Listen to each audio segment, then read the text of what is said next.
അടുത്ത് വളറയിലെത്തി. 33 വർഷം കൊണ്ട് 76,150 കിലോമീറ്ററുകൾ സഞ്ചരിച്ചാണ് ഇവർ വളറയിൽ എത്തിയത്. ധർമ്മ സന്ദേശത്തിന്റെ പ്രചാരകരായി 76,150 കിലോമീറ്ററുകൾ സഞ്ചരിച്ച് 3 ജൈന സന്യാസിമാർ അടിമാലിക്കടുത്ത് വാളറയിലെത്തി. വാളറ ഹൈവേ ജാഗ്രതാ സമിതിയുടെ നേതൃത്വത്തിൽ ഇവരെ സ്വീകരിച്ചു. 1952 ഗുജറാത്തിലെ അഹമ്മദാബാദിൽ നിന്നാണ് ഇവർ ജീവിക്കാൻ അനുവദിക്കുമെന്ന സന്ദേശവുമായി കാൽനട തീർത്ഥയാത്ര ആരംഭിച്ചത്. ജീവജാലങ്ങളെ ഉപദ്രവിക്കാതെയുള്ള ജീവിതചര്യയും യാത്രയുമാണ് ഇവരുടേത്.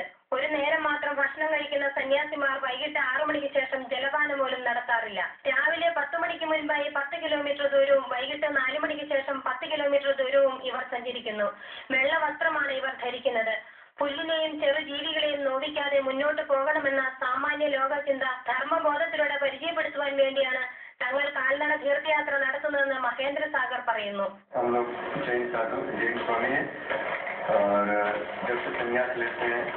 सबसे हमारे कुछ नियम भी होते हैं और उसमें एक नियम रहता है परिभ्रमण करना, पैदल ही चलना और अनेक अनेक गाँव में शहरों में जाना।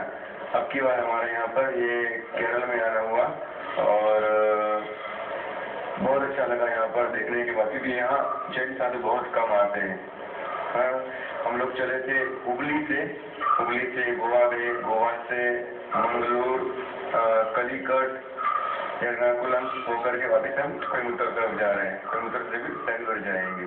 ഗുജറാത്തിലെ അഹമ്മദാബാദിൽ നിന്നും ആരംഭിച്ച യാത്ര നേപ്പാൾ, ഗോവ തുടങ്ങിയ സ്ഥലങ്ങളിലൂടെ എത്തിയാണ് ഇപ്പോൾ വാളറയിൽ എത്തിയത്. ഇവിടെ നിന്ന് മൂന്നാർ, മറയൂർ വഴി തമിഴ്നാട്ടിലേക്കും ഈ മഴക്കാലമാകുമ്പോഴേക്കും തിരികെ ഗുജറാത്തിലെ ഹുബ്ലിയിലും യാത്ര തിരിച്ചെത്തും.